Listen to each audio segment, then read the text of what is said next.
I'm going to show how I use this professional water stain, the Eco Flo stuff. A lot of people have been posting that they've had some trouble with it being streaky, and I've had my fair share of it being streaky. I tooled this piece, and it's mostly dry. It isn't all the way dry because it's a cold kind of winter day, and but I think it's dry enough. So one of the things I do is give this a good shake. Make sure all the pigment is mixed into the liquid. And gonna pour myself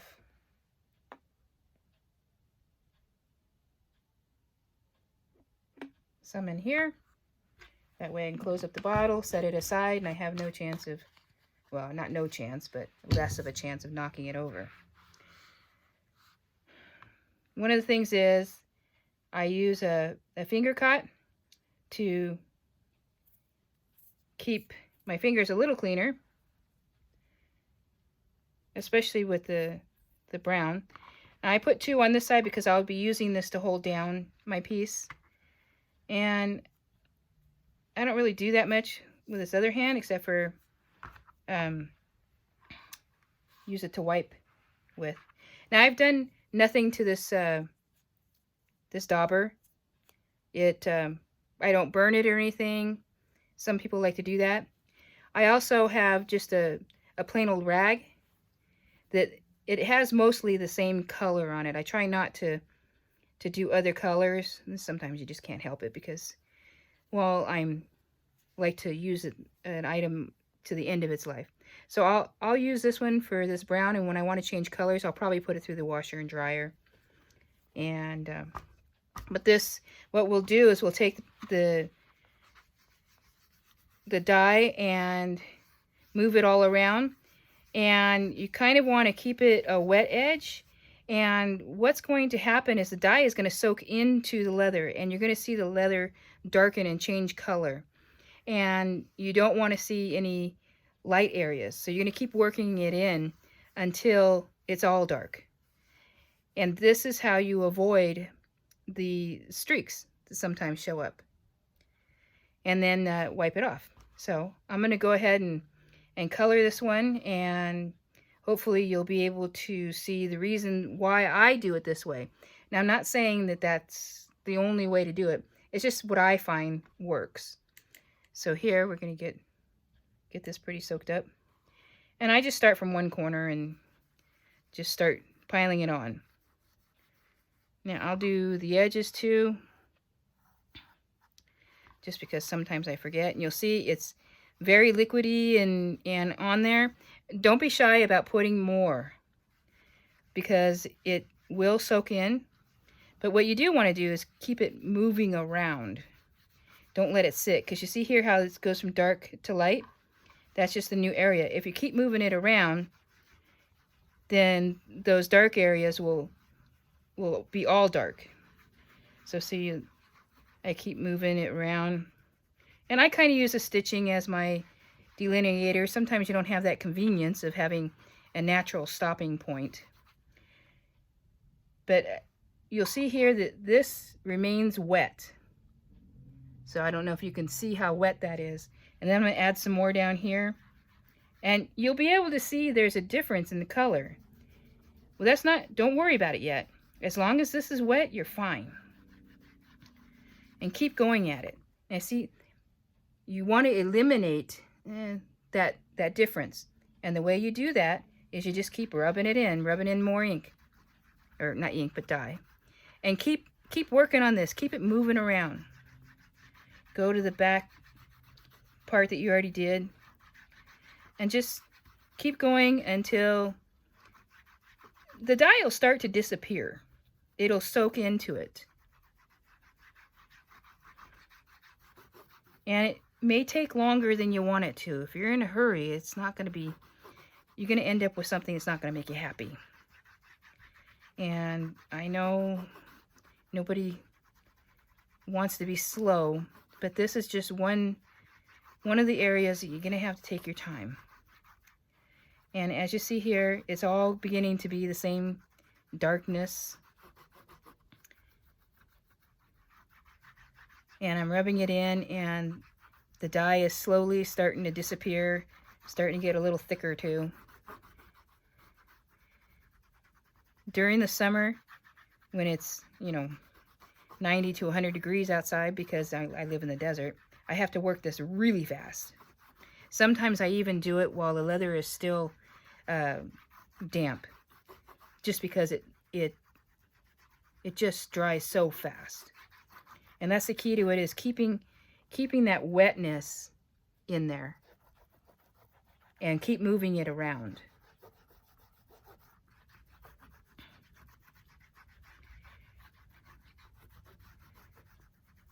And I've used Daubers because it seems to be the item that doesn't like soak up the dye into the fibers. It soaks up dye, but it will release it. Makeup sponges, I find, hold a lot of dye.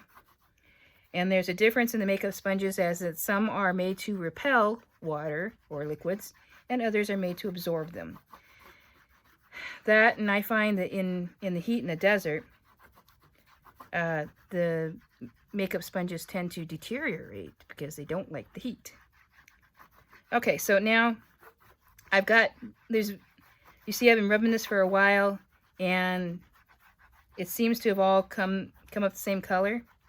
Now, I'm going to put that over there. I take the rag, and you'll see, I don't know if you can see it, the little ridges that are in there. And what I'll do is I'll take the rag and I'll wipe all those ridges off, because those little layers of unabsorbed dye will actually leave a pattern in your item. So just rub it off, and then it gives you an opportunity to kind of check it, see if it's where you want it. Now, not all areas of the hide will take it the same. If you've used a modeling spoon anywhere, if you rubbed it down, all sorts of things can happen to where it would resist taking dye. So now then, start on the second part and just pile that dye on there. And I'll overlap this. But you see how the difference is in the color?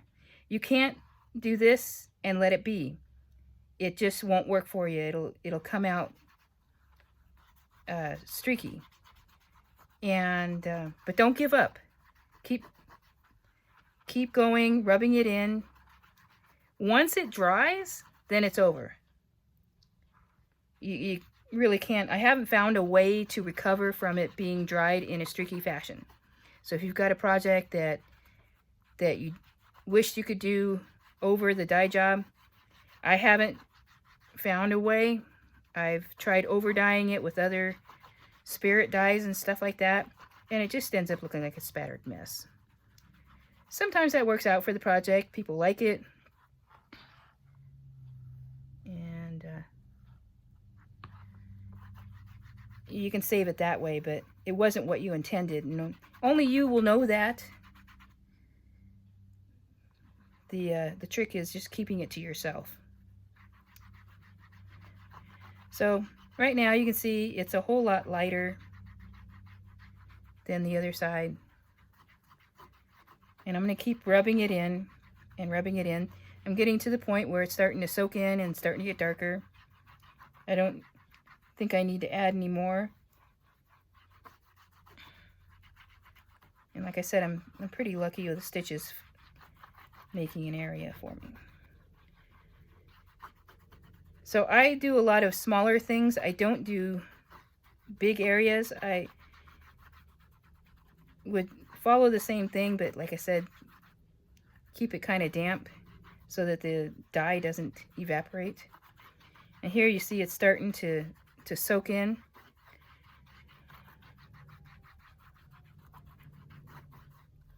Now the leather will feel wet, and like wetter than you want to tool it on, and that's fine.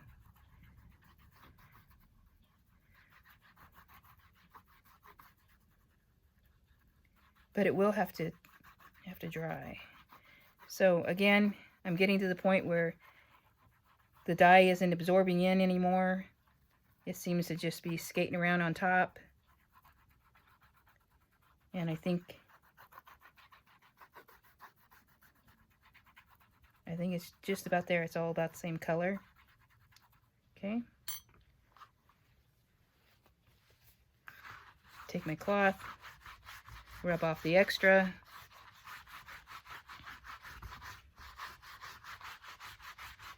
And that should, you know, these should dry at about the same color. Do the third one, just pile it on.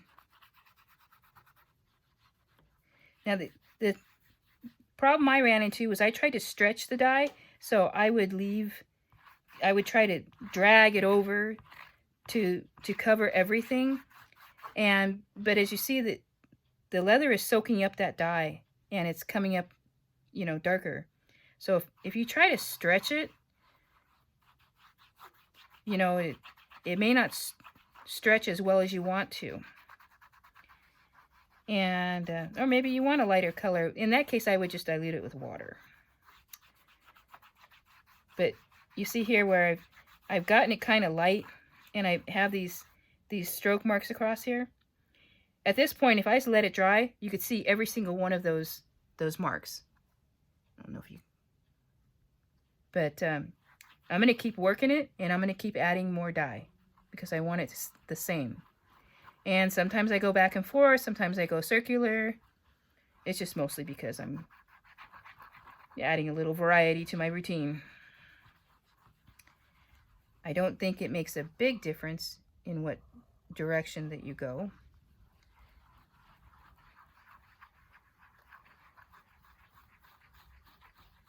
So, and because I got this little mark off here, I'm going to have to keep that wet and not let it dry. And kind of incorporate it in.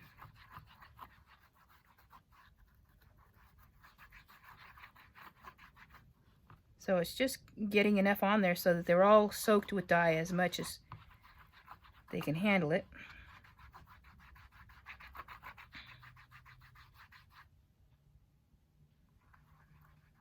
And at first what I wasn't getting was the rubbing off of the excess. Now people say buff it, and I was like, well, okay, I'll wait till it dries. But when I let it dry, I still had the dark streaks going on, and they just weren't coming out.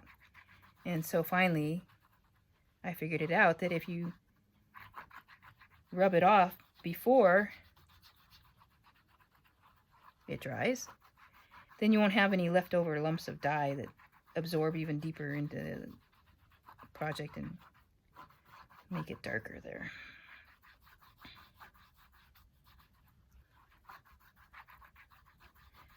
And I don't like to wear gloves, so I use the finger cots. I don't even like to wear those, but I also like to keep my fingernails clean. So, now this here again, it looks like it's getting that point where it's saturated. And the ink is just, or the dye is just moving around. It's not really being absorbed anymore. Then I'll take this and rub it off. Now, if you find that you missed a spot in this when you rub it off, you can go back right away and put more on there. It's not dry and has its own sealing done yet. So at this point, you know, you can go back and touch it up. Now I'm going to move on to the next one, next area.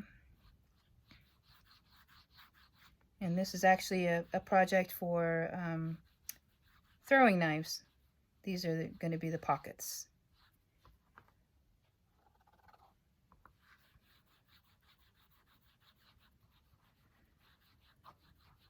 So again, I slopped a lot on there. Not so much that it's dripping, but it's still a lot of dye because it's going to absorb it.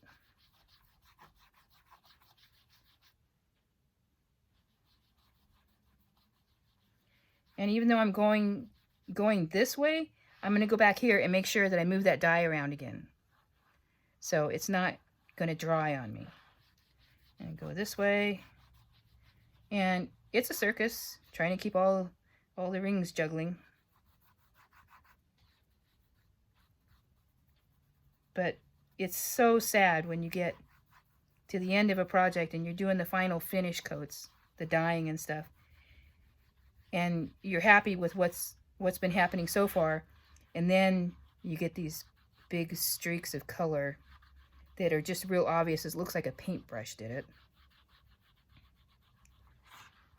But don't forget, when you go back and rework the dye, you have to do the whole entire area.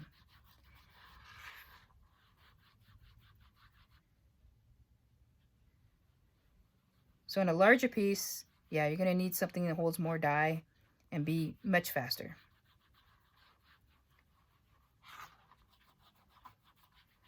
I have done portfolio covers that are as big as this cutting board, and it's tricky. You have to do an area, wipe it off, and keep going and making sure that your whole thing is staying wet.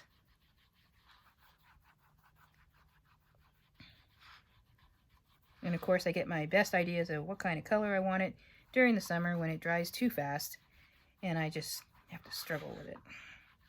One of these days I'm going to try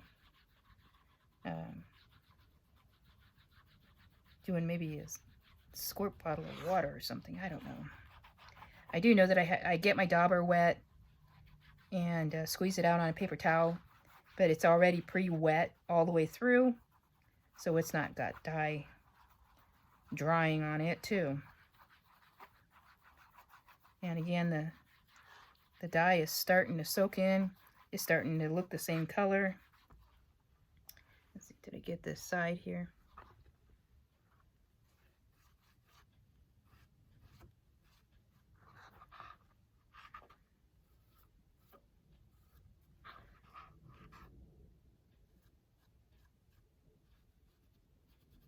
So I've got little gussets in there, and I've sewn with Kevlar thread, so it has to be tied rather than burned off.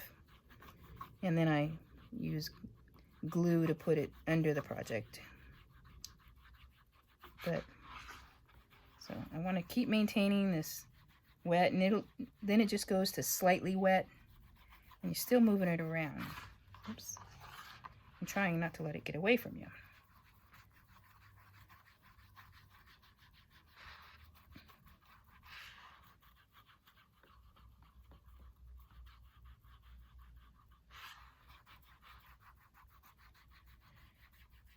So I stitched this project before I did the dyeing because I happened to just decide to do it that way.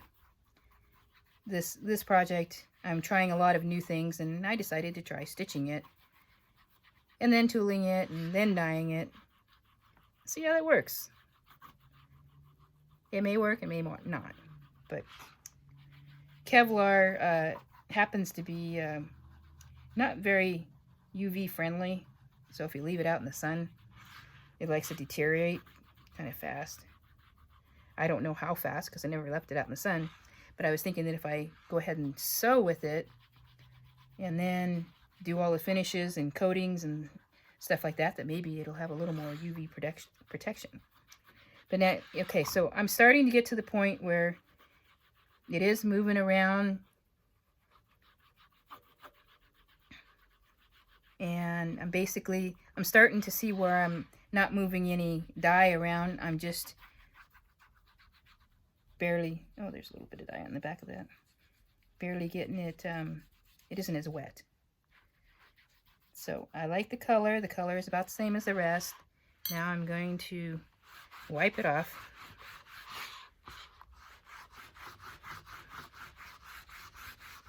This is where the finger cuts come in kind of handy, although I still get it all over the rest of my hand.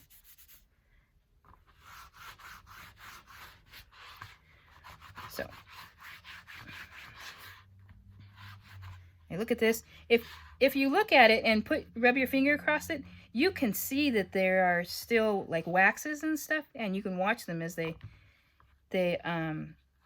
just smooth back and forth. It's like if you polish the table and you wanted to, you could write your initials on it. So you can see the waxes, and as long as those are still moving around, like I said, you can touch it up. You can do a whole lot of things. So, but once they dry, I have just not found any way to fix it. Not even with other stuff.